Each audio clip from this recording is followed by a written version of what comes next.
দেখে তো বুঝতেই পারছো মুখ চোখের অবস্থা খুব একটা ভালো নেই।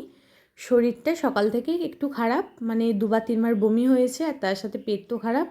ওই কালকে চিকেন তন্দুরিটা আগের ব্লগে বলেইছিলাম না কেমন একটা খেতে ছিল, ওই জন্য ওটা মনে হয় ভালো সিদ্ধ টিদ্ধ হয়নি নাকি কী জানি, একটু শক্ত শক্ত ছিল, বা হয়তো আগের দিনের বাসি দিয়েছিল কি তাও জানি না, কিন্তু ওরা ওরকম দেয় না কেন জানি না। খেয়ে শরীরটা একটু খারাপ হয়ে গেছে, মানে একদম হজম হয় না, রাত্রে তেমনভাবে ঘুম হয়নি, ছেলেটা ভালো ঘুম হয়নি, ওই জন্য আমারও হয়নি। তো ওই জন্যই হয়তো শরীরটা একটু খারাপ হয়ে গেছে, হজম হয়নি। তো হাজব্যান্ড ওষুধের দোকান থেকে গিয়ে ওষুধে এনে দিয়েছিল। তো একটুখানি শরীরটা ঠিক লাগলেও মানে খাওয়ার ইচ্ছা ওইসব কিছু নেই তেমনভাবে। তো এই যে সকাল সকাল একটু বেরিয়েছিলাম, আমি না খেলে ওরা তো কিছু একটা খাবে, মানে টিফিন তো করবে। তো গুড মর্নিং এভরিওয়ান, আশা করছি তোমরা সব অনেক অনেক ভালো আছো, আমিও ভালো আছি। ওই তো ভালো থাকা তোমাদের বললাম আমি যেমন আর কি। আর আজ হচ্ছে শুক্রবার, আজই ভেবেছিলাম বাড়ি চলে যাব, এদিকে আমার শরীরটা একটু খারাপ, অনেকটা জার্নি, আর তার সাথে হচ্ছে হাজব্যান্ডদের কাজটাও এখনও কমপ্লিট হয়নি। আমরা তো শুধু ঘুরতে আসি না, হাজব্যান্ডের কাজও থাকে। তো এইদিকে দেখো হাজব্যান্ড টিফিন করছে পুরি, তার সাথে একটা তরকারি আর হচ্ছে চাটনি। আর চলে গিয়েছিলাম উদয়পুরে, কিছু শেয়ার করতে পারিনি আজকে তোমাদের সাথে। উদয়পুরে এই যে হাজব্যান্ড খেয়েছিল ম্যাগি, আর তাও অর্ধেকটা খেয়ে দুটো নিজেই ভুল করে করতে বলে ফেলেছিল, ওই জন্য একটা কাককে দিয়ে দিয়েছিল। আর আমি এদিকে ছোলা আর মুড়ি নিয়েছিলাম, কিন্তু একটুও খেতে পারিনি, একদম ভালো লাগছিল না। একটু রেডি হয়েছি বেরোবো, তো আজকেও বাড়ি যাওয়া হচ্ছে না, হাজব্যান্ডের কাজটা একটু মেটে নে, তো আজকে থেকে যাচ্ছি আমরা। আজ হচ্ছে শুক্রবার, কাল বাড়ি যাচ্ছি, মানে আজকে 3 দিন হয়ে গেল আছি আমরা। আর শরীরটা ভালো নেই, সকাল থেকেই বলছে, কিচ্ছু শেয়ার করতে পারিনি তেমনভাবে। তো একটু বেরোচ্ছি, দেখা যাক, কিছু খাইও নি সকাল থেকে আজকে। চলো বাইরে যাই, সবাই রেডি হয়ে গেছে, দেরি হয়ে যাচ্ছে, এই যে ব্যাগ নিয়ে চলো।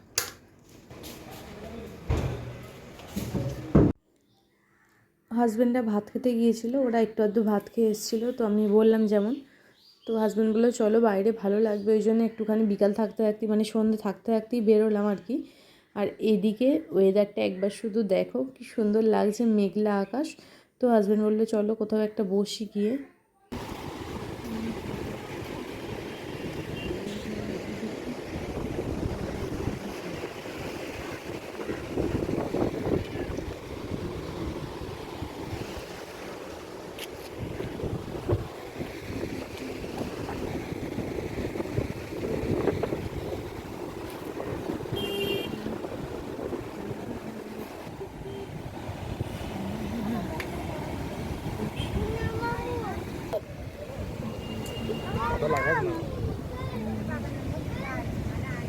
দেখ না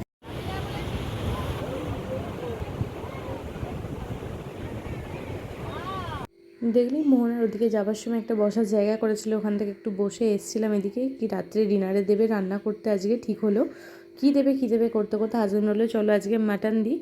বলেছিল চিকেন তোমার দিয়ে, আমি বলছি না আজকে আমি আর কিছু খাবো না, আমার ইচ্ছা করছে না, তোমরা যা খাবে খাও। বললো তাহলে তুমি যখন খাবেই না তাহলে মাটনই করতে দিই।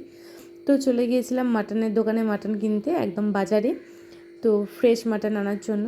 আর রান্না করতে দেবো যেহেতু, মাটনটা কিনে নিয়ে এসেই দিতে হয়।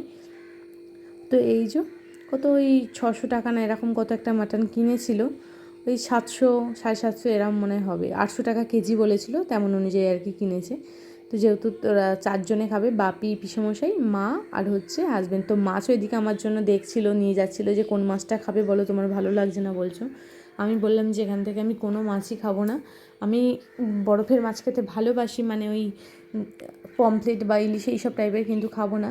আর এদিকে একটা গন্ধরাজ লেবুও নিয়েছি, লেবুটা দেখতে পেয়ে ভালো লাগলো বলে। আর এদিকে হচ্ছে কন্ডিনার, তেল, এই সবগুলো কিনছিলাম, নিয়ে ওখানে রান্না টান্না করতে দিয়ে আর কী করলাম সেটা ডিনারে একবারে দেখাবো। করতে দিয়ে এখানে চলে এসেছি একটু শাক নিতে, একটু দাম দরাদরি করে শাক নেওয়া হলো, 900 টাকা দাম পড়লো, ওই বড়ো যেটা দেখালো, মিডিয়াম আর কি, বড়ো খুব একটা নয়। এদিকে ছেলেটাকে একটু গাড়ি চাপিয়ে ঘরে গেলাম, মানে হোটেলে গিয়ে একদম ডিনারে বসলাম, ওদের জন্য মাটন আর ভাত। আর আমি নিয়েছিলাম ভাতেতে আলু সিদ্ধ দিয়ে দিতে বলেছিলাম, আলু সিদ্ধ, আর ওখান থেকেই একটা মাছ ভাজা বলেছিলাম, ছেলের একটা আমার একটা নিয়েছিলাম।